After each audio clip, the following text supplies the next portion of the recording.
ഡോക്ടറെ, ഈ നാച്ചുറോപ്പതി ചികിത്സകൾ ഇപ്പോൾ വളരെ പ്രചാരം ശ്രദ്ധിച്ചുകൊണ്ടിരിക്കുകയാണ്.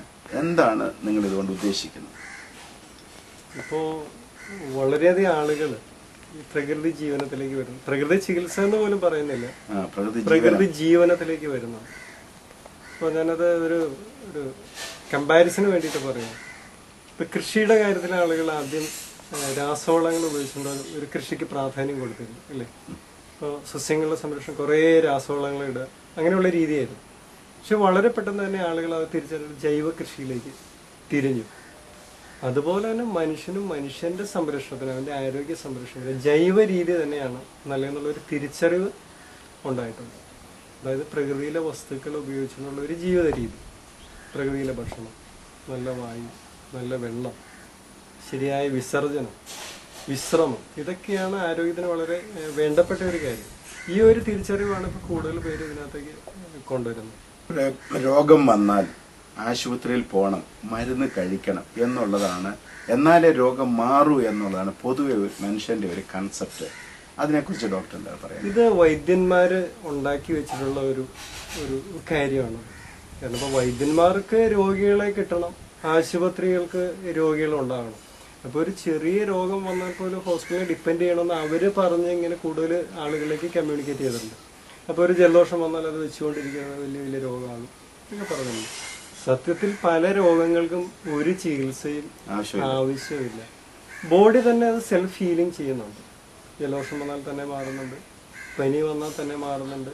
അങ്ങനെ എല്ലാവിധ രോഗങ്ങൾക്കും ശരീരം സ്വയം ചികിത്സിച്ചുകൊള്ളും. അതിന് വേണ്ട ഒരു സാഹചര്യം നമ്മൾ ഉണ്ടാക്കി കൊടുക്കുക മാത്രം ചെയ്താൽ മതി. അതായത് ബോഡിയുടെ സ്വയമുള്ള ഇമ്മ്യൂണിറ്റിയെ നമ്മൾ വർദ്ധിപ്പിക്കുക.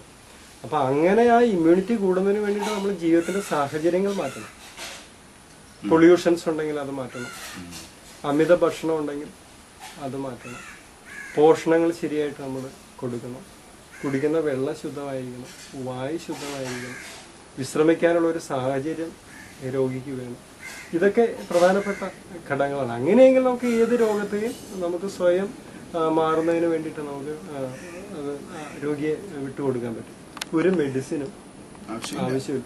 മെഡിസിനെല്ലാം സൈഡ് എഫക്റ്റ് ഉണ്ട്. 6 സൈഡ് എഫക്റ്റ് എങ്കിലും ഇല്ലാത്ത ഒരു മെഡിസിനും ഇല്ല. ഇപ്പൊ സാധാരണ ചെറിയ പെയിൻ കില്ലർ പോലും നിരവധി ദോഷങ്ങളാണ്. ഇപ്പൊ ആളുകൾ പാരസെറ്റമോൾ കഴിക്കുന്നു, ഒരു തലവേദന വന്നാൽ പാരസെറ്റമോൾ കഴിക്കുന്നു, അല്ലെങ്കിൽ ഒരു പനി വന്നാൽ പാരസെറ്റമോൾ കഴിക്കുന്നു. കിഡ്നിയെ നശിപ്പിക്കുന്ന ഒരു വിഷമാണ് ശരിക്കും പാരസെറ്റമോൾ. ഇപ്പോൾ അതിന്റെ പാക്കിൽ തന്നെ എഴുതി വെക്കുന്നുണ്ട്, കിഡ്നിക്കും കരളിനും ഇത് ഡാമേജ് ഉണ്ടാക്കും. ഇതറിയാതെയാണ് ആളുകൾ ഇങ്ങനെ കഴിച്ചുകൊണ്ടിരിക്കുന്നത്. ഒരു ഫാഷൻ പോലെയാണ്. മെഡിസിൻ ഇല്ലാത്ത ഒരു ജീവിതമാണ് നമുക്ക് എപ്പോഴും നല്ലത്. ഏതെല്ലാം തരത്തിലുള്ള രോഗികൾ ഇവിടെ വന്നിട്ടുണ്ട്, എങ്ങനെയൊക്കെ അവർ വിടുതൽ പ്രാപിച്ചിട്ടുണ്ട് എന്നുള്ള ചില ടെസ്റ്റിമണീസ് പറയാമോ? തീർച്ചയായിട്ടും. ഇവിടെ വരുന്നതിൽ ഒരു 80% പേരും പ്രമേഹബാധിതരാണ്. ഇപ്പൊ ഷുഗർ. ലോകത്ത് ഏറ്റവും കൂടുതൽ പ്രമേഹമുള്ള ഒരു രാജ്യമാണ് കേരളം. ഇന്ത്യയിലെ ഏറ്റവും കൂടുതൽ പ്രമേഹ രോഗികളുള്ള ഒരു സംസ്ഥാനമാണ് കേരളം. 1ാം സ്ഥാനത്താണ്. അപ്പൊ അതുകൊണ്ട് തന്നെ ആയിരിക്കണം നമുക്ക് വരുന്ന രോഗികളിൽ ഏറ്റവും കൂടുതൽ പ്രമേഹ രോഗികൾ തന്നെയാണ്. അപ്പൊ അതിനകത്തൊരു 95% പേർക്കും ഒരു മെഡിസിനും ഇല്ലാതെ പരിപൂർണമായിട്ട് സൗഖ്യം പ്രാപിക്കാൻ പറ്റുന്നുണ്ട്. ഈ നാച്ചുറൽ ആയിട്ടുള്ള ഒരു രീതിയാണ്. ഇപ്പൊ അലോപ്പതി ചികിത്സകർ തന്നെ പറയുന്ന ഒരു കാര്യം, പ്രമേഹം ജീവിതശൈലി രോഗമാണ്. പ്രമേഹം എന്നല്ല, ഇപ്പൊ എല്ലാ രോഗത്തിനും അങ്ങനെ തന്നെയാണ് പറയുന്നത്. ഇപ്പൊ ഹൃദ്രോഗത്തിന്, അല്ലെങ്കിൽ ഒബേസിറ്റിക്ക്, BP-ക്ക്, എല്ലാറ്റിനും പറയുന്ന ഒരു കാര്യം ജീവിതശൈലി രോഗം. അതായത് ജീവിതശൈലിയുടെ കുഴപ്പം കൊണ്ടുണ്ടായ രോഗം. അപ്പൊ അതിനുള്ള ചികിത്സ എന്താണ്, അതിനുള്ള ട്രീറ്റ്മെന്റ് എന്താണ്? ജീവിതശൈലി മാറ്റുക, ശരിയാക്കുക എന്നുള്ളതിനാണ്. അപ്പൊ ജീവിതശൈലി രോഗമാണെങ്കിൽ ജീവിതശൈലി മാറ്റിയാൽ രോഗങ്ങൾ മാറും. അതാണ് നമ്മൾ ചെയ്യുന്നത്. 100 കണക്കിന് 1000 കണക്കിന് പ്രമേഹ രോഗികളുടെ സൗഖ്യം പ്രാപിച്ചുള്ള എനിക്കറിയാം നിരവധി പേരെ നമുക്ക് ചൂണ്ടിക്കാണിക്കാനായിട്ട് സാധിക്കും. എന്ത് ചികിത്സയാ അല്ല എന്ത് രീതിയാണ് ഇവിടെ ഒരു പ്രമേഹ രോഗി വന്നാൽ കൊടുക്കുന്നത്? ശരിക്കും പ്രകൃതി ജീവനത്തിന്റെ ഒരു കൺസെപ്റ്റ് എന്ന് പറയുന്നത് പഞ്ചഭൂതോപാസനയാണ്. 5 കാര്യങ്ങൾ വരും: ആകാശം, വായു, സൂര്യൻ, ജലം, പൃഥ്വി. ഇതാണ് പഞ്ചഭൂതങ്ങൾ എന്ന് പറയുന്നത്. ഈ പഞ്ചഭൂതങ്ങളിൽ നിന്നാണ് നമ്മുടെ ശരീരം ഊർജം നമ്മൾ ഉണ്ടായിട്ടുള്ള പഞ്ചഭൂതങ്ങളെ കൊണ്ടാണ്. അപ്പൊ ഈ 5 കാര്യങ്ങൾ നമ്മൾ ശരിയാക്കേണ്ടതുണ്ട്. ആകാശം, അതായത് ഉപവാസം, വേണ്ടത്ര ഉപവാസം ഇന്നത്തെ ആളുകൾക്ക് കിട്ടുന്നില്ല. ഇന്നത്തെ ആളുകൾക്ക് ഉപവാസം ഉണ്ടായിരുന്നു. ഇപ്പൊ ആളുകൾക്ക് പേടിയാണ്, ഉപവസിക്കാൻ പേടിയാണ്.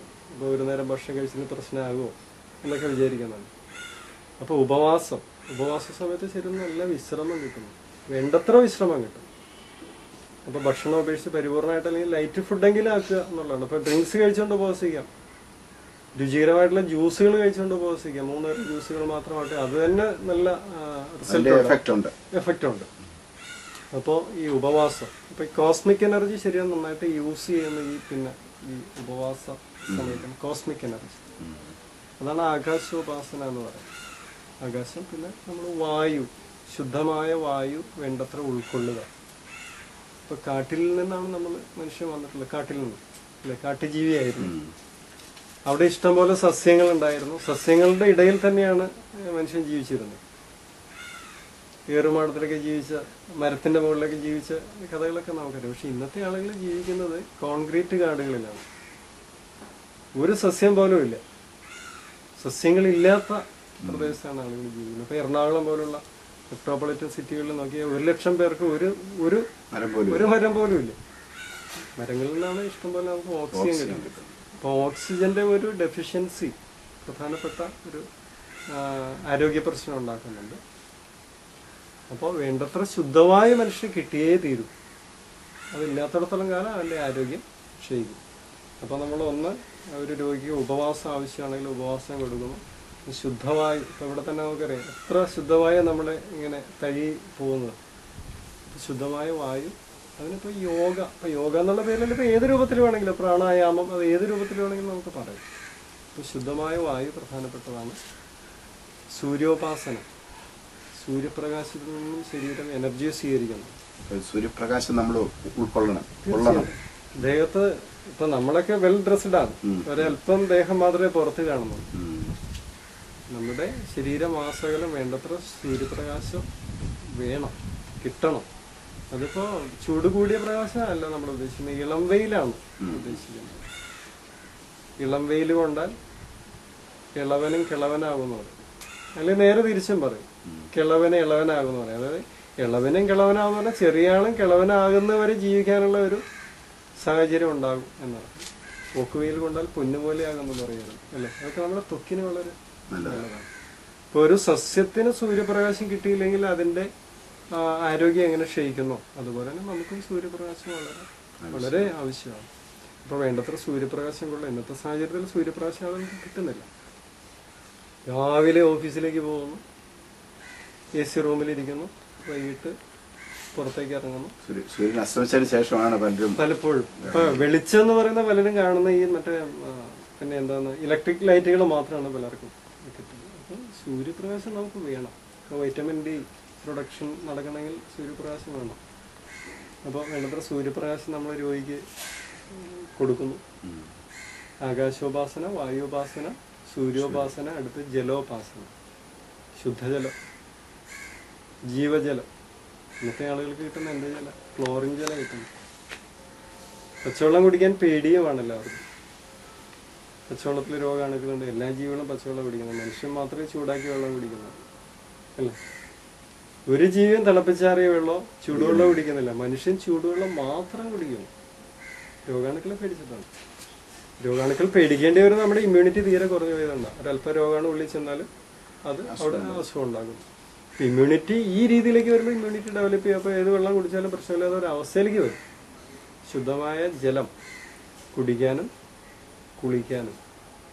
വേദന വരുന്നപ്പോൾ അത് ഒരല്പം വെള്ളം കൊണ്ടൊന്ന് വെറ്റ് പാക്ക് ചെയ്തിട്ട് വേദന അപ്പോൾ കുറയും. ഇപ്പോൾ തലവേദന വരുമ്പോൾ പെട്ടെന്ന് പാരസെറ്റമോൾ എടുത്ത് കഴിക്കുന്നയാൾ ഒരു ടവല് നനച്ച് ഒന്ന് നെറ്റിയിൽ ചുറ്റി വയ്ക്കട്ടെ, അപ്പോൾ കുറയും. പാരസെറ്റമോളിനേക്കാൾ ഇഫക്റ്റീവാണ്. വളരെ നിസ്സാരമായിട്ട് ചെയ്യാവുന്ന കാര്യങ്ങളാണ് അതിനകത്തുള്ളത്. അവർക്ക് അറിയില്ല വെള്ളം തൊട്ടാൽ പ്രശ്നമാവോ, അത് ഉള്ളിലേക്ക് ഇറങ്ങോ, അത് ഗോൾഡ് ആവോ, അങ്ങനെയൊക്കെ ഡൗട്ടുകളാണല്ലോ. ഇപ്പൊ വെള്ളത്തിന്റെ ഇഫക്റ്റ് ഭയങ്കര, നമുക്ക് പറഞ്ഞറിയിക്കാൻ വയ്യാത്തത്ര ഇഫക്റ്റ് ഉണ്ട്. അബോധാവസ്ഥയിൽ വന്ന ഒരാളുടെ മുഖത്തൊരൽപ്പം വെള്ളം കൊടുങ്ങി ചാടി വളരെ അറിയാം. പടക്കം പൊട്ടിച്ചാൽ അറിയില്ല ചിലപ്പോൾ, അടി കൊടുത്താൽ ചിലപ്പോൾ അറിയില്ല, പക്ഷെ വെള്ളം തെളിച്ചാൽ ഉണരും. നമ്മുടെ സെല്ലുകളെ ഉണർത്താനുള്ള കഴിവ് ശുദ്ധജലത്തിന് ഉണ്ട്. നമ്മുടെ ശരീരം 85% വെള്ളം തന്നെയാണ്. അപ്പോൾ ശരിയായ ശുദ്ധമായ വെള്ളം രോഗിക്ക് കിട്ടുന്നുണ്ടോ എന്നുള്ളത് നമ്മൾ ഉറപ്പുവരുത്തും. ക്ലോറിനേറ്റ് ചെയ്ത വെള്ളം ഒരു കാരണവശാലും ഉപയോഗിക്കാൻ പാടില്ല. പക്ഷേ ഈ മെട്രോപൊളിറ്റൻ സിറ്റീസിലെല്ലാം ക്ലോറിനിലേക്ക് വെള്ളമാണല്ലോ. പക്ഷെ വികസിത രാജ്യങ്ങൾ പലതും ക്ലോറിനേറ്റ് ചെയ്ത വെള്ളം സ്റ്റോപ്പ് ചെയ്തിട്ടുണ്ട്. കേരളത്തിൽ അത് കൂടുതൽ കൊടുക്കുകയാണ്.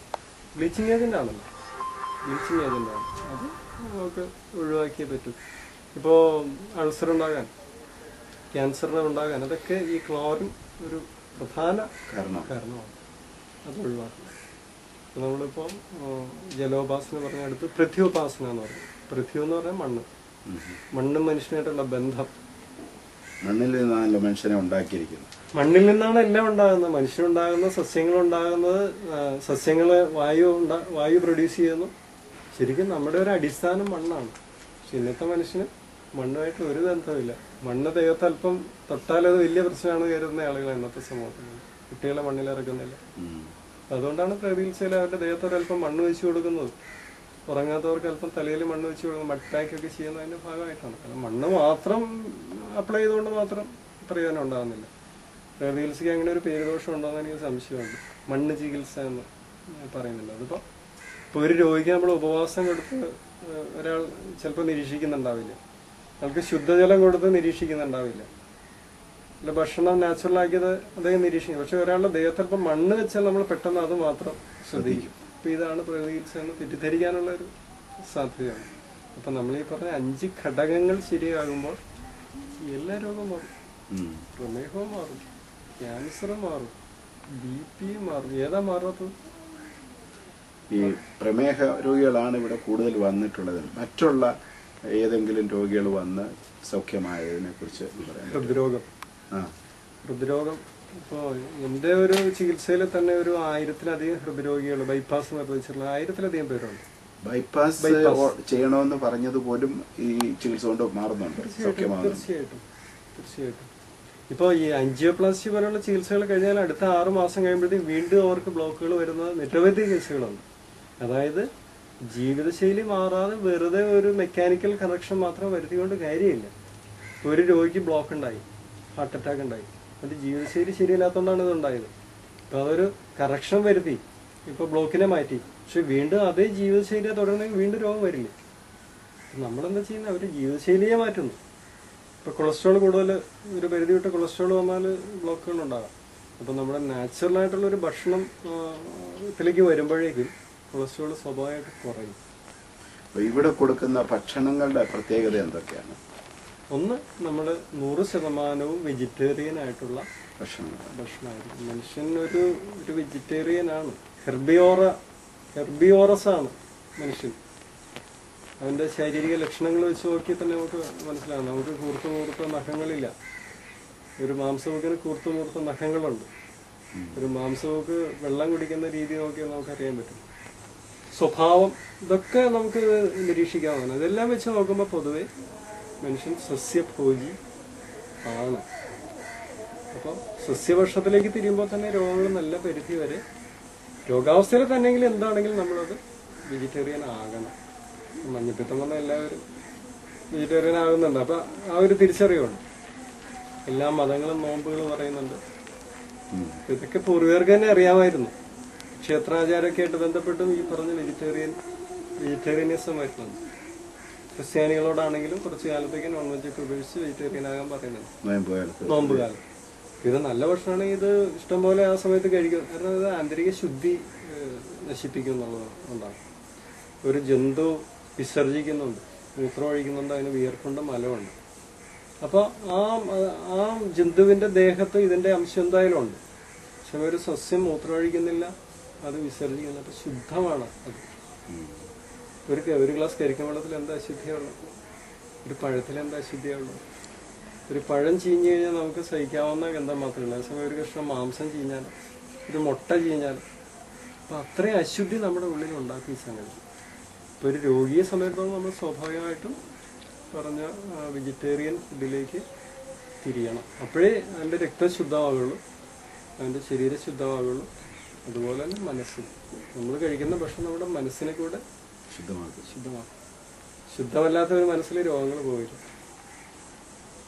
ഇപ്പോൾ ഈ വെജിറ്റേറിയൻ എന്ന് പറയുമ്പോൾ നമുക്ക് മാർക്കറ്റിൽ ഇപ്പോൾ ധാരാളം വെജിറ്റബിൾസ് കിട്ടുന്നുണ്ട്. നമ്മൾ കഴിക്കുന്ന കുറേ സാധനങ്ങളുണ്ട്. ഏത് വെജിറ്റേറിയനും കഴിക്കാൻ പറ്റുമോ, അല്ലെങ്കിൽ ഏത് കഴിച്ചാലാണ് നമുക്കിപ്പോൾ ഈ ബ്ലോക്ക് പോലുള്ള കാര്യങ്ങളൊക്കെ മാറി, അല്ലെങ്കിൽ കൊളസ്ട്രോൾ കുറയാൻ, പ്രഷർ കുറയാൻ, ഷുഗർ കുറയാനൊക്കെ കാരണമായി തീർന്നത്? പച്ച നിറമുള്ള പച്ചക്കറികൾ പൊതുവെ എല്ലാ രോഗികൾക്കും നല്ലതാണ്. പച്ച നിറമുള്ള പച്ചക്കറികൾ. അപ്പൊ ഇത് ജൈവ രീതിയിൽ, ഇപ്പൊ നമ്മൾ ആദ്യം ഇത് തുടങ്ങി വെച്ച് തന്നെ ജൈവ കൃഷിയിലാണ് നമ്മളിത് നമ്മുടെ ചർച്ച തുടങ്ങിയത്. അതായത് ജൈവ രീതിയിൽ ഉത്പാദിപ്പിക്കുന്നതായിരിക്കും എപ്പോഴും നല്ലത്. രാസവളങ്ങളുടെ അംശം അല്ലെങ്കിൽ രാസകീടനാശിനികളുടെ അംശം ആ ഭക്ഷണത്തിൽ ഉണ്ടാകാതിരിക്കുക. അതിപ്പോൾ ഏത് രൂപത്തിലാണ്, ഇപ്പോൾ മാംസം കഴിക്കുന്നവർക്കാണെങ്കിലും മീൻ കഴിക്കുന്നവർക്കാണെങ്കിലും മുട്ട കഴിക്കുന്നവർക്കാണെങ്കിലും പാല്, അതിനകത്തെല്ലാം കെമിക്കൽ ഇല്ലാതിരിക്കുന്നത് തന്നെയായിരിക്കും എപ്പോഴും നല്ലത്. അതുപോലെ തന്നെ സസ്യങ്ങളിലും ഈ ജൈവ രീതിയിൽ ഉത്പാദിപ്പിക്കപ്പെട്ടതായിരിക്കും എപ്പോഴും നല്ലത്. അപ്പോൾ പ്രകൃതിജീവനത്തിന്റെ ഒരു ഭാഗം കൂടെയാണ് ഈ ജൈവ കൃഷി. എല്ലാം ജൈവ വസ്തുക്കൾ കൊണ്ട് ഉണ്ടാക്കിയതായിരിക്കണം. പ്രമേഹമില്ലാത്തവർക്കെല്ലാം പിന്നെ പഴങ്ങൾ കഴിക്കാം. ഒരു നേരമെങ്കിലും മനുഷ്യന്റെ ഭക്ഷണം പഴങ്ങളാക്കുക. എത്രയോ പറയുന്നുള്ളൂ. 3 നേരം പഴങ്ങൾ കഴിക്കുന്നത് വളരെ നല്ലതാണ്. പ്രായമായിരിക്കില്ല. ഒരാൾ ഒരു ദിവസം ഒരു നേരത്തെ ഭക്ഷണമെങ്കിലും പഴങ്ങൾ മാത്രമാക്കുക. വയറ് നിറച്ച് കഴിക്കട്ടെ.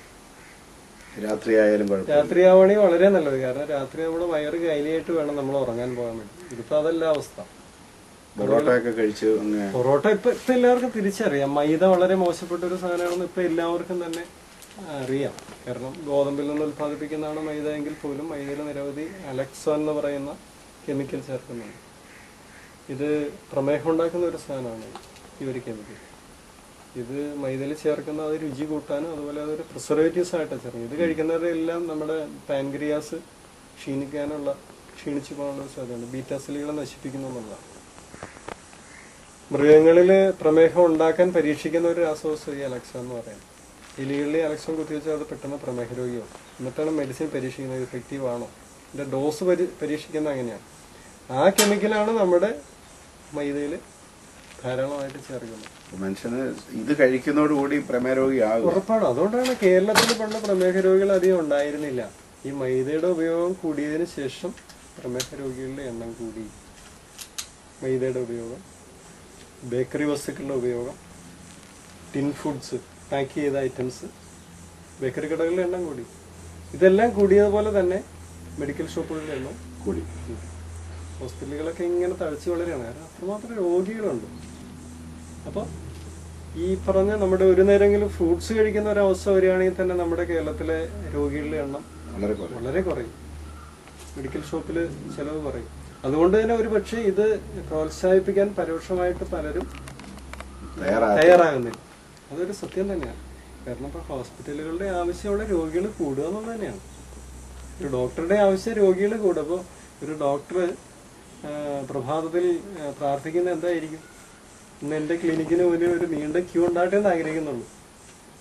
മഹാത്മാഗാന്ധി അതൊരു വളരെ നമുക്ക് മനസ്സിലാക്കേണ്ട ഒരു കാര്യമാണ്. ഒരു ഹോസ്പിറ്റലിന്റെ ഉദ്ഘാടനത്തിന് മഹാത്മാഗാന്ധിയെ വിളിച്ചു. പ്രസംഗകരെല്ലാം പറഞ്ഞു ചെറിയൊരു ഹോസ്പിറ്റലാണ്, അത് ഭാവിയിൽ ബഹുനില കെട്ടിടമായിട്ട് വളരട്ടെ, കൂടുതൽ രോഗികൾ വന്നു ചേരട്ടെ എന്നൊക്കെ പ്രസംഗിച്ചു. ഗാന്ധിജിയുടെ, ഇത് വർഷങ്ങൾക്ക് മുമ്പ് സംഭവിച്ച കാര്യം പറയുന്നത്, ഗാന്ധിജിയുടെ ഊഴം വന്നപ്പോൾ അദ്ദേഹം പറഞ്ഞു ഈ ഹോസ്പിറ്റൽ എത്രയും പെട്ടെന്ന് തന്നെ അടച്ചു പൂട്ടാൻ ഈശ്വരൻ അനുവദിക്കട്ടെ, സഹായിക്കട്ടെ എന്ന് ഞാൻ പ്രാർത്ഥിക്കുന്നു എന്ന് പറഞ്ഞു. അവിടെയാണ് അദ്ദേഹം കാലത്തിന് മുന്നേ സഞ്ചരിച്ചു എന്ന് പറയാം.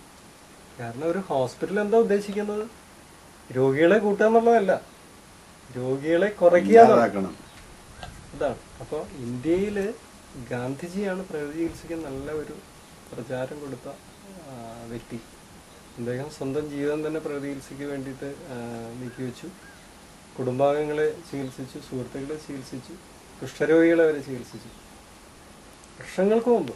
അതിനുശേഷം പ്രകൃതി ചികിത്സ ഒരുപാട് വളർന്നു. നിരവധി ഹോസ്പിറ്റലുകളുണ്ട്. നമുക്ക് ആലുവയിലുള്ള ഈ ഹോസ്പിറ്റലിൽ തന്നെ എത്രയോ രോഗികളെ വന്നു പോകുന്നു.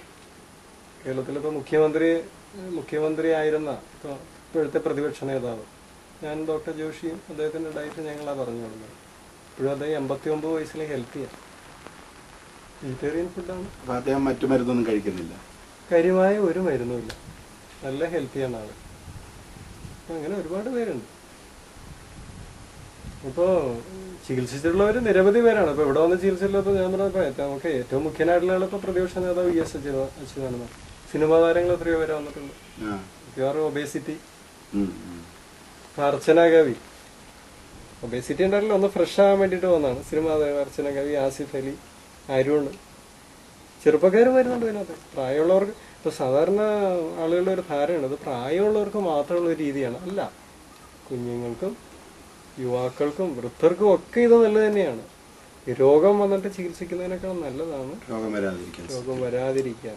ഇപ്പൊ ഇവിടെ വന്നിപ്പോ ഒരു രോഗി ഇപ്പൊ പ്രഷർ മാറി, അല്ലെ ഷുഗർ മാറി, ബ്ലോക്ക് മാറി, പിന്നെ അവർക്ക് സാധാരണ അവർക്ക് മാർക്കറ്റിൽ കിട്ടുന്ന സാധനങ്ങള് അല്ലെ സാധാരണ അവർ ജീവിച്ചു വന്ന പോലുള്ള ആഹാര രീതികൾ ഒക്കെ അനുവർത്തിക്കാൻ പറ്റുമോ, അതോ പിന്നെ അവരുടെ ലൈഫ് സ്റ്റൈല് മാറ്റേണ്ടിയിരിക്കുന്നു? നമ്മൾ ഒരു രോഗിയെ ചികിത്സിക്കുക മാത്രമല്ല ചെയ്യുന്നത്. അപ്പം മറ്റുള്ള ചികിത്സയിൽ അത്രയേ ഉള്ളൂ. ഒരു രോഗിക്ക് രോഗം വന്നാൽ മരുന്ന് കൊണ്ട് ചികിത്സിക്കുന്നു. ആ രോഗിക്ക് മറ്റു മാറ്റങ്ങൾ ഇപ്പോൾ അവരെ അനുവർത്തിക്കുന്ന ഭക്ഷണരീതിയെക്കുറിച്ച് ഒന്നും അവിടെ പഠിപ്പിക്കുന്നില്ല. സാധാരണ ചികിത്സ എങ്ങനെ, രോഗം എന്താണെന്ന് പോലും പലപ്പോഴും രോഗിയെ ബോധ്യപ്പെടുത്താറില്ല. അത് ചോദിക്കുന്നത് ഡോക്ടർക്ക് ഇഷ്ടമല്ല. ചികിത്സയിൽ അങ്ങനെയല്ല. ആ രോഗി ഈ രോഗത്തെക്കുറിച്ച് ശരിക്കും മനസ്സിലാക്കണം. ഇനി ഭാവിയിൽ എന്തൊക്കെയാണ് അനുവർത്തിക്കേണ്ട കാര്യങ്ങൾ, എന്തൊക്കെ ഭക്ഷണമാണ് ദോഷമുള്ളത്, എന്തൊക്കെയാണ് നല്ലത്, ഇതെല്ലാം തിരിച്ചറിഞ്ഞ് ക്ലാസ്സുകളും കേട്ട് പഠിച്ചിട്ട് തന്നെയാണ് രോഗി പോകുന്നത്. അതുകൊണ്ട് തന്നെ 100% പഴയ പടിയിലേക്ക് പോകാൻ സാധ്യത കുറവാണ്. ഞങ്ങൾ സാധാരണ രോഗിയോട് രോഗി ഇങ്ങോട്ട് ചോദിക്കാറുണ്ട്, എത്ര നാൾ ഈ രീതി ഞങ്ങൾ തുടരണം. അപ്പം ഞങ്ങൾ പറഞ്ഞു തുടങ്ങി, എത്ര നാൾ സുഖം വേണം ഇത്ര നാൾ തുടർന്നാൽ മതി. ഇനിയിപ്പോൾ അല്പം അസ്വസ്ഥകളാകുന്നുണ്ടെങ്കിൽ പഴയയിലേക്ക് തിരിച്ചു പോകും. അപ്പോൾ പലപ്പോഴും തിരിച്ചറിവില്ലാത്തതുകൊണ്ടാണ് കേട്ടോ പലരും ഇതിപ്പോൾ മൈദയുടെ കാര്യത്തിൽ ഇപ്പോൾ തിരിച്ചറിവില്ലാതെയാണ് ആളുകൾ ഇത്രയും നാൾ ഇത് കഴിച്ചത്. ഇപ്പോൾ തിരിച്ചറിഞ്ഞ ആളുകൾ അതിൽ നിന്ന് മാറി തുടങ്ങി. അതുപോലെ തന്നെ ഇപ്പോൾ ദോഷമുള്ള കാര്യങ്ങൾ നമ്മൾ തിരിച്ചറിയുന്നു, നല്ലത് സ്വീകരിക്കുന്നു. ജീവിതം മെച്ചപ്പെട്ട നിലയിൽ കൊണ്ട് ഹെൽത്തി ആയിട്ടിരിക്കാൻ ആഗ്രഹിക്കുന്നവരെല്ലാം അത് തുടരും, ഒരു സംശയമില്ല. ഈ മത്സ്യവും മാംസ്യവും കഴിക്കുന്നതുകൊണ്ടുള്ള ദോഷം എന്താ? നമ്മൾ ആദ്യം പറഞ്ഞു കഴിഞ്ഞു, ഒരു സസ്യബുക്കിന്റെയും മാംസബുക്കിന്റെയും ശരീരം തമ്മിലുള്ള ഒരു വ്യത്യാസം. വെജിറ്റേറിയൻ ആവുന്നതാണ് എപ്പോഴും നല്ല. കാരണം അതിന്റെ അഴുക്ക് കൂടുതലാണ്. ഇപ്പൊ നോൺ വെജ് കഴിച്ചാൽ നമുക്കറിയാം പെട്ടെന്ന് നമ്മുടെ ശരീരത്തിലെ ബ്ലഡിൽ യൂറിക് ആസിഡ് കൂടും. ഇപ്പൊ നോൺ വെജ് കഴിക്കുന്ന ജീവികളുടെ വിസർജ്യത്തിന്റെ ദുർഗന്ധം നമുക്കറിയാം അല്ലേ. അതേസമയം സസ്യം കഴിക്കുന്നത് ഇപ്പൊ പശുവിന്റെ ചാണകം നമ്മള് പുര മെഴുകാൻ ഉപയോഗിച്ചിരുന്നതാണ്. ഇപ്പോഴും പല സ്ഥലങ്ങളിലും ഉപയോഗിക്കുന്നുണ്ട്. ഈ വിസർജ്യം ഉപയോഗിച്ചിട്ടാണ് നമ്മൾ ശുദ്ധി വരുത്തുന്നത്. അപ്പൊ അതിന്റെ വിസർജ്യം വരെ ശുദ്ധമാണ്. വിസർജ്യം ശുദ്ധമാണെങ്കിൽ സ്വാഭാവികമായിട്ട് അതിന്റെ ശരീരവും അതിന്റെ രക്തവും ശുദ്ധമായിരിക്കും. അതേസമയം നമ്മളിപ്പോ ഈ ഒരു നോൺ വെജ് കഴിക്കുന്ന ഒരു ജന്തുവിന്റെ വിസർജ്യം ഉപയോഗിച്ച് നമ്മൾ പെരമൊഴുകിയാൽ ശുദ്ധീകരണത്തിന് ഉപയോഗിച്ച് എങ്ങനെയുണ്ടാവും? ശരീരം അത്രയും മലിനമാണ്. അപ്പൊ അത് കഴിക്കുന്ന നമ്മുടെ ശരീരവും അതുപോലെ മലിനമാകാനുള്ള സാധ്യതയുണ്ട്. അതുകൊണ്ടാണ് മതങ്ങളൊക്കെ പറയുന്നത് കുറച്ചു കാലത്തേക്കെങ്കിലും നിങ്ങളത് മാറ്റി വയ്ക്കൂ. ജീവിതകാലം മുഴുവൻ ചെയ്യുകയാണെങ്കിൽ വളരെ നല്ലത്. ഓരോരുത്തരുടെ സാഹചര്യങ്ങൾ അനുസരിച്ച്, അതായത് കേരളത്തിന്റെ ഇന്ത്യയിലെ ഒരു സാഹചര്യത്തിൽ നമുക്ക് വെജിറ്റേറിയൻ ആവുന്നത് തന്നെയാണ് നല്ലത്. ജനത്തോട് പറയാനുള്ള സന്ദേശം എന്തുവാ? സന്ദേശം ഇതാണ്, ഇപ്പോ ആളുകൾ 100 വയസ്സ് വരെയൊക്കെ സുഖമായിട്ട് ജീവിച്ചിരുന്ന കാലങ്ങളാണ് നമുക്ക് പിന്നിലുള്ളത്. ഇപ്പം ആളുകളുടെ പ്രായം 50ഉം 60ഉം ഒക്കെ ആയിട്ട് കുറഞ്ഞിരിക്കുകയാണ്. കുറയാനുള്ള കാരണം ജീവിതശൈലി പാടെ മാറിപ്പോയി, തെറ്റായ ഒരു ജീവിതം നയിക്കുന്നു. അപ്പം ആരോഗ്യത്തോടെ ജീവിക്കാൻ ആഗ്രഹിക്കുന്നുണ്ടെങ്കിൽ സ്വാഭാവികമായിട്ടും പ്രകൃതിയോട് ഇണങ്ങി പ്രകൃതി ഭക്ഷണം കഴിച്ച് ശരിയായി വിശ്രമിച്ച് ജീവിക്കുക. 100 വയസ്സ് വരെ ജീവിക്കാൻ സാധിക്കുന്ന കാര്യത്തിൽ ഒരു സംശയമില്ല. എല്ലാ രോഗങ്ങളെയും നമുക്ക് മാറ്റിയെടുക്കാം. അത് വലിയ ചെലവില്ലാതെ. ഇന്നത്തെ ചികിത്സ വലിയ ചെലവാണ്, ലക്ഷക്കണക്കിന് രൂപയാണ്. പക്ഷെ പ്രയോജീവനം പ്രാക്ടീസ് ചെയ്യുന്ന ഒരാൾക്ക് ഒരു ചെലവും ഇല്ലാതെ ജീവിക്കാൻ സാധിക്കും. പൈസയും ലാഭമാണ്, ആരോഗ്യവും ലാഭമാണ്, പണവും ലാഭമാണ്. ജീവിതം ടോട്ടലി സന്തോഷത്തിൽ മുന്നോട്ട് പോകും. കുറെ നാൾ, ഒരു 10 വർഷത്തിന് മുമ്പും 25 വർഷത്തിന് മുമ്പ് ഇപ്പോഴും ഉള്ള ആൾക്കാരിലെ ഈ പ്രകൃതി ജീവനത്തോടുള്ള താല്പര്യം എങ്ങനെ കാണുന്നു? താല്പര്യം ഈയിടെ കൂടി വരുന്നതാണ് കാണുന്നത്. ഇപ്പോൾ പ്രകൃതി ജീവനത്തിന്റെ തുടക്കത്തിൽ ഇപ്പം വർമാജിയൊക്കെ CR വർമ്മ എൻ്റെ ഗുരുവാണ്. അദ്ദേഹം ഒരു എഞ്ചിനീയർ ആയിരുന്നു. നിരവധി രോഗങ്ങൾ കൊണ്ട് കഷ്ടപ്പെട്ടിട്ടാണ് അദ്ദേഹം ഈ പ്രകൃതി ജീവനം എന്ന് പറയുന്ന ഒരു ചികിത്സാ രീതിയിലേക്ക് തിരിഞ്ഞത്. അപ്പൊ അദ്ദേഹമൊക്കെ കേരളത്തിലേക്ക് വരുന്ന ഏതാണ്ട് ഒരു ഒരു 70-ന് ശേഷം 75 കാലഘട്ടങ്ങളിലാണ്. ആ സമയത്തൊക്കെ ഇതിന് ഒരുപാട് പ്രതിഷേധത്തിനിടയാക്കി. ഇത് ഈ പറഞ്ഞ എന്തോ കിരാതമായ സംഭവമാണ്, മണ്ണ് തീയ്ക്കുന്നു, വെള്ളത്തിൽ കിടത്തുന്നു എന്നൊക്കെ പറഞ്ഞു. പക്ഷെ അതിനൊക്കെ മാറ്റങ്ങൾ വന്നു. ഇപ്പൊ നമ്മൾ 2012-ലെത്തി. നിരവധി പേര് ഇതിന്റെ നല്ല കാര്യങ്ങൾ തിരിച്ചറിഞ്ഞോട് ഇതിനകത്തേക്ക് വരുന്നു. അപ്പൊ നമ്മുടെ മീഡിയാസൊക്കെ അതിന് നല്ല സപ്പോർട്ട് ചെയ്യുന്നുണ്ട്. അപ്പൊ അത് നമുക്ക് തിരിച്ചറിയാൻ പറ്റുന്നത് അലോപ്പതി ചികിത്സ ഹോസ്പിറ്റലുകളിൽ തന്നെ നാച്ചുറോപ്പതിയുടെ ഒരു വിങ് തുടങ്ങുന്നുണ്ട്, ആൾട്ടർനേറ്റീവ് രീതി. അപ്പോൾ അത് ഈ പുതിയ തലമുറയിൽപ്പെട്ടവർ നന്നായിട്ട് സ്വീകരിക്കുന്നുണ്ട്. ഇപ്പൊ എനിക്ക് ചെയ്യാൻ പറ്റുന്നില്ല എന്ന് പലരും പറയുന്നുണ്ടെങ്കിൽ പോലും ഇത് നല്ലതാണെന്നുള്ളൊരു തിരിച്ചറിവ് എഡ്യൂക്കേറ്റഡ് ആയിട്ടുള്ള എല്ലാവർക്കും ഉണ്ട് എന്നുള്ളതാണ്. അത് തർക്കമില്ലാത്തൊരു ഒരു കാര്യമാണ്. വളരെ നമുക്ക് സന്തോഷം തരുന്ന ഒരു കാര്യമാണ്. അപ്പോൾ മനുഷ്യർ കൂടുതൽ വെജിറ്റബിളിലേക്കും ഫ്രൂട്ട്സിലേക്കും തിരികെ കഴിയുന്നത്ര നോൺ വെജ് ഉപയോഗിക്കണം നിർബന്ധമുള്ളവരാണെങ്കിൽ പോലും അതൊന്ന് ലിമിറ്റ് ചെയ്ത്, അത്ര നമ്മുടെ ശരീരം നല്ലതല്ല എന്നുള്ളൊരു തിരിച്ചറിവ്. ഇതാണ് നമ്മുടെ ആരോഗ്യത്തിന് വേണ്ടത് എന്നുള്ള അതിൽ നിന്ന് തിരിച്ചിട്ട് ഇത് കുറയ്ക്കുന്നതാണ് നല്ലതെന്നെങ്കിലും ആ നിലയിൽ ജീവിതത്തെ ഒന്ന് ക്രമീകരിച്ചാൽ, അതുപോലെ ശുദ്ധവെള്ളം ഉപയോഗിക്കുക, ഉപവാസത്തിന്റെ കണക്ക് എന്തെങ്കിലും ഉണ്ടോ? ഉപവാസം പല ഗ്രേഡിലുള്ള ഉപവാസങ്ങളുണ്ട്. ഇപ്പൊ ഹീരാരത്തൻ മനേക് എന്ന് പറയുന്ന ഗുജറാത്തി എഞ്ചിനീയർ, അദ്ദേഹം 411 ദിവസമാണ് ഇപ്പോഴും ജീവിച്ചിരിക്കുന്ന ആളാ പറയുന്നത്. 411 ദിവസമാണ് അദ്ദേഹം അല്പം പച്ചവെള്ളം മാത്രം കുടിച്ചുകൊണ്ട് ഉപവസിച്ചത്. 411 ദിവസം വളരെ ഹെൽത്തി ആയിട്ട്, അല്ലാതെ ആവശ്യതയിലല്ല. 411 ദിവസം. ഇപ്പൊ അദ്ദേഹം നാസയിലാണ്. കാരണം ഇദ്ദേഹത്തെ പഠിക്കാൻ വേണ്ടി സയന്റിസ്റ്റുകൾ അങ്ങോട്ട് കൊണ്ടുപോയിട്ടുള്ളതാണ്. ഇങ്ങനെയാണ് ഈ 411 ദിവസം ഇദ്ദേഹം ഒന്നും കഴിക്കാതെ ജീവിക്കുന്നത്. ലോകത്തിന് അത്ഭുതമാണ്. പക്ഷെ സത്യത്തിൽ നമ്മൾ നാച്ചുറോപ്പതി മനസ്സിലാക്കുമ്പോൾ ഇത് വലിയ അത്ഭുതമല്ല. നമ്മൾ ആദ്യം പറഞ്ഞ പഞ്ചഭൂതോപാസന തന്നെയാണ് ഇതിന്റെ അടിസ്ഥാനം. മനുഷ്യന്റെ ശരീരം 5 കാര്യങ്ങളിൽ നിന്നാണ് എനർജി സ്വീകരിക്കുന്നതെന്ന് നമ്മൾ ആദ്യം പറഞ്ഞു. അപ്പൊ ആളുകൾ ചിന്തിക്കുന്ന ഭക്ഷണത്തിൽ നിന്നാണ് എനർജി എന്നുള്ളതാണ്. നമ്മൾ പറഞ്ഞ ആകാശോപാസന, ഹീരരത്ന ആകാശോപാസന കിട്ടുന്നുണ്ട്, വായുപാസന കിട്ടുന്നുണ്ട്, ജലോപാസന കിട്ടുന്നുണ്ട്, പൃഥ്വിപാസന കിട്ടുന്നുണ്ട്. 5 കാര്യങ്ങളും അദ്ദേഹത്തിന് കിട്ടുന്നുണ്ട്. ഒരല്പം ഭക്ഷണത്തിന്റെ മാത്രമേ അവിടെ കുറവ് വന്നിട്ടുള്ളൂ. ഒരു സാധാരണ മനുഷ്യന് കിട്ടാത്ത എന്താണ്? ഈ പറഞ്ഞ 5 കാര്യങ്ങളും കിട്ടുന്നില്ല, ഭക്ഷണം മാത്രം കിട്ടുന്ന ഒരു സാധാരണ മനുഷ്യൻ. അപ്പോൾ ഈ ഉപവാസങ്ങൾ നമ്മൾ വളരെയധികം ഡെവലപ്പ് ചെയ്യേണ്ട ഒരു ആവശ്യമുണ്ട്. അപ്പോൾ അത് പല രീതിയിലാകും. അപ്പോൾ ലഘുഭക്ഷണം കഴിച്ചുകൊണ്ട് ഇപ്പോൾ ഒരിക്കൽ വ്രതം എടുത്ത ആളുകളുണ്ട്. ഒരു നേരത്തെ ഭക്ഷണം ഒഴിവാക്കിക്കൊണ്ടുള്ള ഉപവാസം, ഒരു നേരം കഴിച്ചുകൊണ്ടുള്ള ഉപവാസം, പിന്നെ പറഞ്ഞ ലിക്വിഡ് രൂപത്തിൽ ഇപ്പോൾ ജ്യൂസുകൾ, കരിക്കും വെള്ളം കഴിച്ചുകൊണ്ടുള്ള ഉപവാസം, പച്ചവെള്ളം കഴിച്ചുകൊണ്ടുള്ള ഉപവാസം, ഒന്നും കഴിക്കാത്ത ഉപവാസം. ഇത് ഈ ഓരോ ഗ്രേഡും നമ്മൾ കുറച്ച് നമ്മൾ ഇപ്പോൾ പ്രകൃതിജീവനാണ്, ഞാൻ നാളെ മുതൽ ഞാൻ ഭക്ഷണം കഴിച്ചു, ആ രീതിയൊന്നും നല്ലതല്ല. ഇത് കുറച്ച് നമ്മൾ പ്രാക്ടീസ് ചെയ്ത് വരിക. അപ്പോൾ ഉപവാസം കൊണ്ട് ഇപ്പം മൃഗങ്ങൾക്കറിയാം, ഒരു മൃഗത്തിന് മുറിവേറ്റ് കഴിഞ്ഞാൽ അത് ഒരു ഭക്ഷണവും കഴിക്കില്ല. അതാരും പറഞ്ഞു കൊടുത്തുള്ള ഫാസ്റ്റിംഗ് അല്ല. ആ മുറിവ് അല്ലെങ്കിൽ ആ വ്രണം ഭേദമാവുന്ന വരെ അത് ഭക്ഷണം ഉപേക്ഷിക്കും. അതിനറിയാം, അത് നൈസർഗികമായൊരു വാസനയാണ്. പെട്ടെന്ന് രോഗങ്ങൾ മാറും. നമുക്കൊരു മുറിവുണ്ടായാലും ഉപവാസം എടുത്തു കഴിഞ്ഞാൽ പെട്ടെന്ന് ക്യൂറാവും. ഈ സൺലൈറ്റ് കൊള്ളിക്കുന്നു, നമ്മൾ വെറ്റ് പാക്ക് ചെയ്യുന്നു, പെട്ടെന്ന് മാറും. വേദനകൾ വന്നു കഴിഞ്ഞാൽ ഉപവാസം എടുത്തെങ്കിൽ പെട്ടെന്ന് വേദനകൾ പറയും. യേശുക്രിസ്തു ബൈബിളിൽ പറയുന്നുണ്ട്, ഉപവാസത്താലും പ്രാർത്ഥനയാലും അല്ലാതെ ഈ ജാതി ഒഴിഞ്ഞു പോവുകയില്ല. അപ്പം ഉപവാസവും പ്രാർത്ഥനയും ഒരു മസ്റ്റാ. ചില രോഗത്തിന് സൗഖ്യത്തിന് ഇത് ആവശ്യമാണ്. ബാഹ്യവും ആന്തരികവും സ്പിരിച്വലി വളരെ നല്ല ഡെവലപ്പ് ചെയ്യും നമ്മൾ ഈ പറഞ്ഞ പ്രാർത്ഥനകളൊക്കെ വരുമ്പോൾ. അതുപോലെ ബാഹ്യമായ ഘടകങ്ങൾ കൂടെ ഇപ്പോൾ നമ്മൾ ആദ്യം പറയില്ലേ, കോസ്മിക് എനർജി നന്നായിട്ട് നമ്മുടെ ശരീരം യൂസ് ചെയ്യാൻ പറ്റുന്ന ഈ പറഞ്ഞ ഉപവാസ സമയങ്ങൾ. അപ്പം നമുക്കറിയാം, നമ്മുടെ പല ചരിത്രത്തിൽ തന്നെ പലതും ഉണ്ട് ഉപവാസം എടുത്തിട്ടുള്ള നേതാക്കൾ അല്ലേ. ഇപ്പൊ ശ്രീബുദ്ധന്റെ കാര്യം നമുക്കറിയാം, ശ്രീനാരായണ ഗുരുവിന്റെ കാര്യം അറിയാം, യേശുക്രിസ്തു എല്ലാം അറിയാവുന്ന കാര്യമാണ്. വലിയ ഉപവാസം പറയുന്നു. മഹാത്മാഗാന്ധി ഉപവാസത്തിന്റെ ആളായിരുന്നു. ഉപവാസത്തിന്റെ ശക്തി അപാരമാണ്. നമ്മൾ ഉപവാസം എടുത്തുകൊണ്ട് നമ്മുടെ രോഗം മാത്രമല്ല, നമ്മുടെ ഒരു സുഹൃത്തിന്റെ അല്ലെങ്കിൽ നമ്മുടെ ഒരു ബന്ധുവിന്റെ രോഗം മാറാൻ നമ്മൾ ഉപവസിച്ചാലും അതിന്റെ റിസൾട്ട് ഉണ്ടാവും. അങ്ങനെയാണ് ഈ എനർജി നമുക്ക് അങ്ങോട്ടും ഇങ്ങോട്ടും പങ്കുവയ്ക്കാൻ സാധിക്കും. അങ്ങനെ പഠിപ്പിക്കുന്നുണ്ട്. തീർച്ചയായിട്ടും യേശുക്രിസ്തു ഒരു കാര്യം പറയുന്നുണ്ട്, ഭൂമിയിൽ രണ്ടുപേർ യാചിക്കുന്ന വിഷയത്തിന്മേൽ ഐകമത്യപ്പെട്ടാൽ അത് സ്വർഗസ്നായ പിതാവിൽ ലഭിക്കും.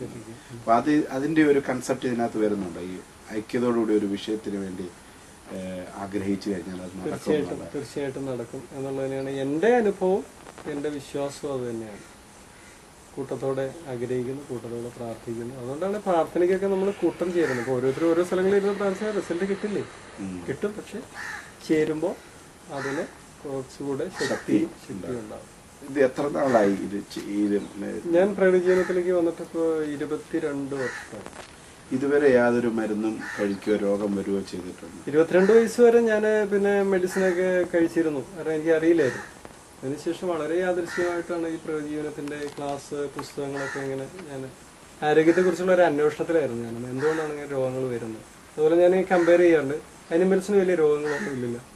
അനിമൽസ്, ബേഡ്സ്, അതൊരു മെഡിസിനും കഴിക്കുന്നില്ല, പക്ഷെ സുഖമായിട്ട് ജീവിക്കുന്നുണ്ട്. അപ്പൊ ആ ഒരു നിരീക്ഷണം എനിക്ക് നേരത്തെ ഉണ്ടായിരുന്നു. അപ്പൊ ഇങ്ങനെ ഇതുപോലുള്ള കുറച്ച് കാര്യങ്ങൾ വായിക്കാനിടയായപ്പോൾ എനിക്ക് വളരെ അത് ആകർഷമായിട്ട് തോന്നി. ഞാൻ ആദ്യം ചികിത്സിച്ചത് എൻ്റെ അമ്മയെ തന്നെയാണ്. പിന്നീടാണ് ഞാനിപ്പോൾ ഇത് കോഴ്സ് പഠിക്കുകയും ഇങ്ങനെ ആയിരക്കണക്കിന് രോഗികളെ ചികിത്സിച്ച് ഫസ്റ്റ് ഞാൻ ചികിത്സിച്ചത് എൻ്റെ അമ്മയെ തന്നെയാണ്. അതെൻ്റെ വലിയൊരു ധൈര്യമാണ്. കാരണം അമ്മയ്ക്ക് വിട്ടുമാറാത്ത പനിയായിരുന്നു. എന്നും പനിയാണ്, എപ്പോഴും പനിയാണ്. അപ്പം ഞാൻ നിരീക്ഷിച്ചത് എന്താണ് അമ്മയുടെ കുഴപ്പം. ഈ പറഞ്ഞ കുറെ കാര്യങ്ങൾ മാറ്റി, ഭക്ഷണത്തിൽ മാറ്റങ്ങൾ വരുത്തി, വെജിറ്റേറിയൻ ആക്കി.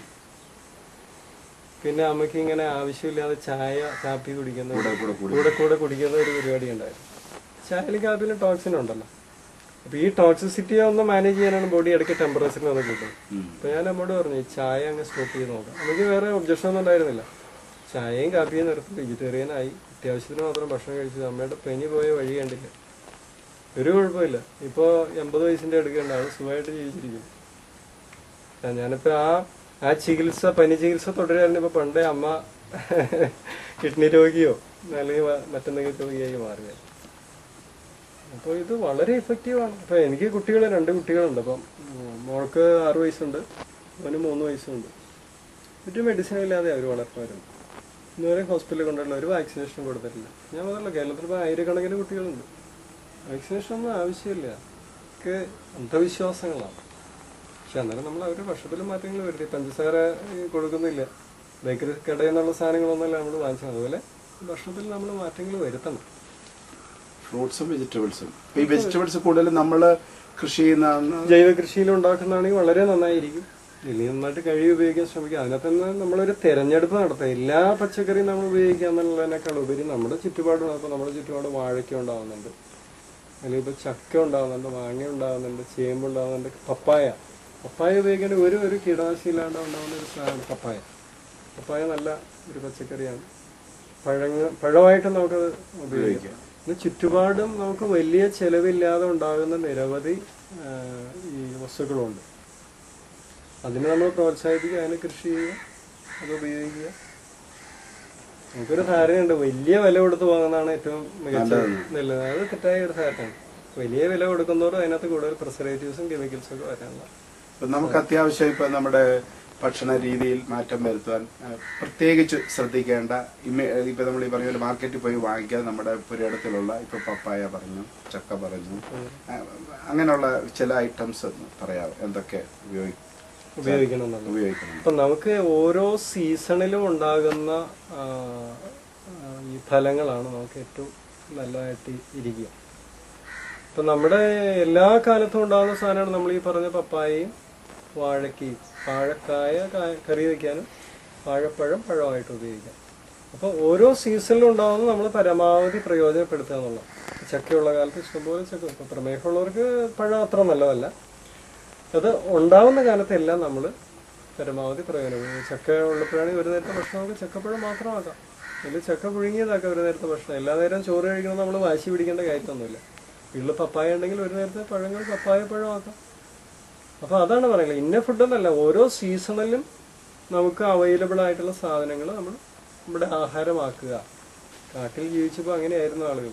അവൻ്റെ ചുറ്റുപാട് എന്ത് കിട്ടുന്നു അതാണ് ഭക്ഷണം. അതാണ് ശരിയായ രീതി. അപ്പോൾ ഇതിൽ ഏറ്റവും നല്ല ഭക്ഷണം എന്ത് എന്നുള്ള ചോദ്യത്തിൻ്റെ ഉത്തരം നമുക്ക് അത് പ്രകൃതിയിൽ നിന്ന് കിട്ടുന്ന രൂപത്തിൽ രുചികരമായിട്ട് കഴിക്കാൻ പറ്റണം. അതാണ് ശരിയായ ഭക്ഷണം. അതിനകത്ത് പിന്നെയും പ്രിസർവേറ്റീവ്സ് ചേർക്കുന്നു, അല്ലെങ്കിൽ പിന്നെ അതിനകത്ത് കുറേ മസാലകൾ ചേർക്കുന്നു, ഉപ്പ് ചേർക്കുന്നു, മുളക് ചേർക്കുന്നു, അങ്ങനെ എന്തെങ്കിലുമൊക്കെ ചേർത്തിട്ട് രുചിയാക്കുന്നല്ല നല്ല ഭക്ഷണം. പ്രകൃതിയിൽ നിന്ന് ഇങ്ങോട്ട് കിട്ടുന്ന രുചിയായിട്ട് കഴിക്കാമോ അതാണ് ഏറ്റവും നല്ല ഭക്ഷണം. ഒന്നും ചേർക്കാതെ. അതാണ് എല്ലാ അനിമൽസും കഴിക്കുന്ന അങ്ങനെ. മനുഷ്യൻ അങ്ങനെയല്ല. മനുഷ്യന് എത്രമാത്രം അതിനകത്ത് പിന്നെ മസാലകൾ ചേർക്കാമോ എന്നാണ് നമ്മൾ ആലോചിക്കുന്നത്. അത് ശരിയായ ഒരു ഭക്ഷണ സമ്പ്രദായമല്ല. നൈസർഗികമായിട്ട് ഉള്ള ഭക്ഷണ രീതികൾ ഏറ്റവും രുചിയായിട്ട് പ്രകൃതിയിൽ നിന്ന് കിട്ടുന്ന രൂപത്തിൽ തന്നെ കഴിക്കാൻ ശ്രമിക്കുക. മനുഷ്യർ ഇത് ഫോളോ ചെയ്താൽ ഒരു രോഗമില്ലാത്ത ലോകം നമുക്ക് പ്രതീക്ഷിക്കാം. എന്താ സംശയം? നമ്മളെ പ്രകൃതിയിലേക്ക് വിട്ടിട്ടുള്ള, അല്ലെങ്കിൽ ഓരോ ജീവികളെയും പ്രകൃതിയിലേക്ക് വിട്ടിട്ടുള്ള രോഗിയാകാനല്ല, ജീവിക്കാൻ വേണ്ടിയിട്ട് തന്നെയാണ് വിടുന്നത്. ഹെൽത്തി ആയിട്ട് ജീവിക്കാനാണ്. രോഗം വരണമെന്ന് പ്രകൃതിക്ക് വാശിയില്ല. മനുഷ്യനാ വാശി രോഗം വരണമെന്നുള്ളത്. രോഗമില്ലാതെ ജീവിക്കാൻ പറ്റും. രോഗമില്ലാതെ ആരോഗ്യത്തോടെ ജീവിക്കാൻ സാധിക്കും. അതൊരു കുട്ടിയെ ചെറുപ്പത്തിൽ മുതൽ നമ്മളതങ്ങനെ പ്രാക്ടീസ് ചെയ്ത് കൊണ്ടുവരികയാണെങ്കിൽ വളരെ വലിയ റിസൾട്ട് ഉണ്ടാവും. രോഗമില്ലാതാകാൻ ഓരോ വ്യക്തിയും അവനവൻ്റെ വ്യക്തി ജീവിതത്തിൽ കുറച്ച് മാറ്റങ്ങൾ, കുടുംബ ജീവിതത്തിൽ മാറ്റങ്ങൾ വരുത്തുക.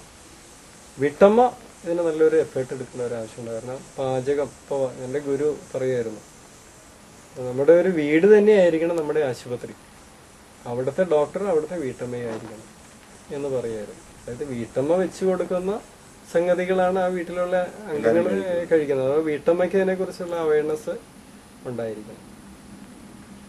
അപ്പോൾ നമ്മൾ വീട്ടിൽ നിന്ന് തന്നെ ഇത് തുടങ്ങാം.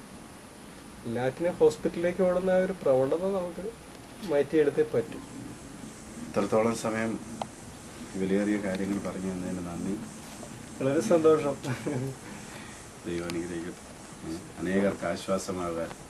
ഇന്ന് ഏറ്റവും എനിക്കൊന്ന് മനുഷ്യർ പണം കിട്ടിക്കഴിഞ്ഞാൽ ഏറ്റവും കൂടുതൽ അത് നല്ലൊരു ശതമാനം മരുന്നിന് വേണ്ടി മാറ്റി വയ്ക്കേണ്ട, ഹോസ്പിറ്റലിൽ കൊണ്ടുപോകേണ്ട ഒരു അവസരം ആണിപ്പോൾ ഉള്ളത്. പിന്നെ എന്നിട്ടും ആ പൂർണ്ണമായ രോഗത്തിൽ നിന്നുള്ള വിമുക്തി കിട്ടുന്നില്ല. ആരോഗ്യമില്ലാത്തവരായും പിന്നെ രോഗികളായും ഇങ്ങനെ കഴിഞ്ഞു പോകുന്ന ഒരു അനുഭവമാണ് കാണുന്നത്. അതിന് ഇത് അനുസരിക്കുന്നവർക്ക് തീർച്ചയായിട്ടും അങ്ങനെയുള്ള ഒരു ബുദ്ധിമുട്ടിൽ നിന്ന് വിടുതൽ പ്രാപിക്കാനും ആരോഗ്യമുള്ള ഒരു ജീവിതം നയിക്കാനും ഇടയാകും. തീർച്ചയായിട്ടും അതാണ് എൻ്റെ അനുഭവം.